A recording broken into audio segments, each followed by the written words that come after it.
Good morning students. हम class 7th में chapter 2 nutrition in animals कर रहे हैं।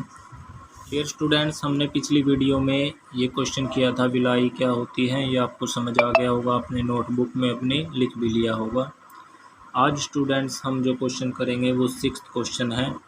बहुत ही इम्पोर्टेंट क्वेश्चन है ये, और जो ये लेसन है हमारा, इसमें ख़ास तौर पर हम इस बात का बहुत ज़्यादा ध्यान रखते हैं कि आपको जो भी हमारे ऑर्गन्स हैं, हमारे जो गट है, जो हमारा पेट है, उसमें जो भी ऑर्गन है उनके बारे में, या जो डाइजेस्टिव सिस्टम में यूज होने वाले जो ऑर्गन हैं उनके बारे में बहुत अच्छी तरह से आपको पता लग जाए। क्योंकि हम बार बार से आपको वही जो डाइजेस्टिव सिस्टम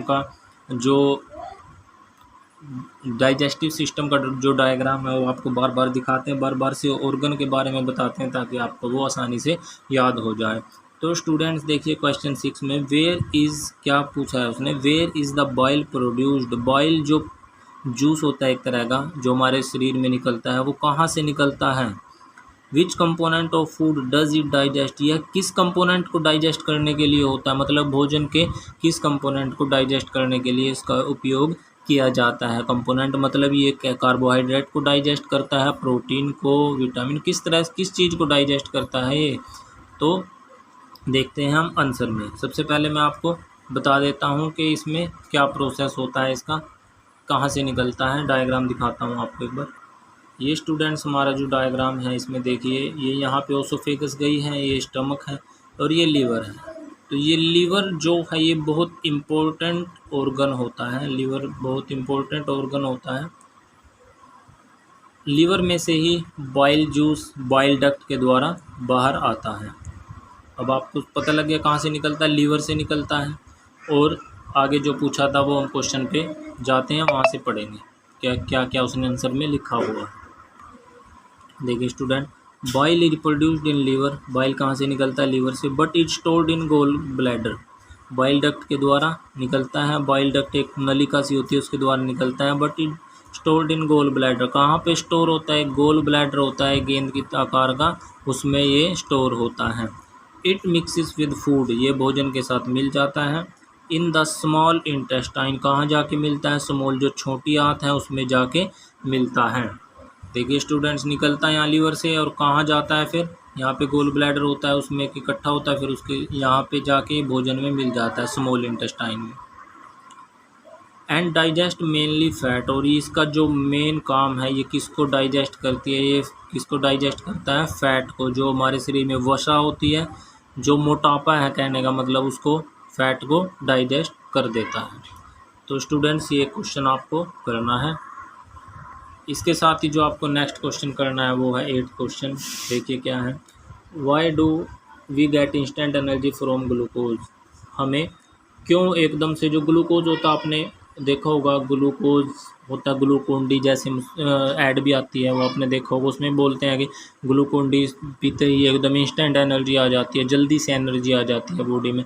तो वो किस तरह से आती है, क्या कारण है उसका। देखिए जो ग्लूकोज होता है या ग्लूकोन डी जो पाउडर होता है, सिंपल सोल्यूबल फॉर्म, एक घुलनशील, सोल्यूबल का मतलब घुलनशील फॉर्म है जो घुल जाती है, ऑफ कार्बोहाइड्रेट। किसकी फॉर्म है, कार्बोहाइड्रेट होता है वो पाउडर की फॉर्म में। ग्लूकोन डी पाउडर सा होता है तो कार्बोहाइड्रेट ही होता है वो पाउडर की फॉर्म में।